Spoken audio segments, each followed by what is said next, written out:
مشہور قول ہے حضرت علی کا، اسے یاد رکھنا. آپ فرمایا کرتے تھے علم جو ہے وہ مال سے ہمیشہ بہتر ہے. ایک شخص نے کہا حضور تھوڑی سی بات کھول دیں، تو آپ فرمانے لگے مال تو فرعون کی وراثت ہے اور علم نبیوں کی وراثت ہے. اور آپ فرمانے لگے مال تو تقسیم کرنے سے کم ہوتا ہے، علم کو بانٹتے جانا یہ بڑھتا جائے گا. امام راضی نے لکھا ہے مولا علی کا قول. تو پھر حضرت علی المرتضیٰ شیر خدا رضی اللہ تعالیٰ عنہ فرمانے لگے مال تو دنیا میں پیچھے رہ جاتا ہے اور علم تو قبر میں بھی ساتھ جاتا ہے. دیکھیں نا ایک جملہ ہے حضرت علی کا، اسے ہمیشہ یاد رکھیے گا. آپ فرمایا کرتے تھے تعلق رابطے سے رہتا ہے.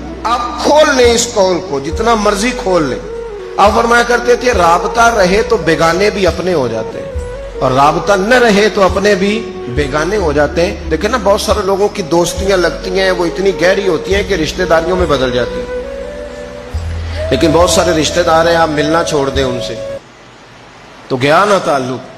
فرماتے تھے تعلق قائم رہتا ہے رابطے سے، رابطہ رکھو گے تو تعلق رہے گا، ورنہ گہرے رشتے بھی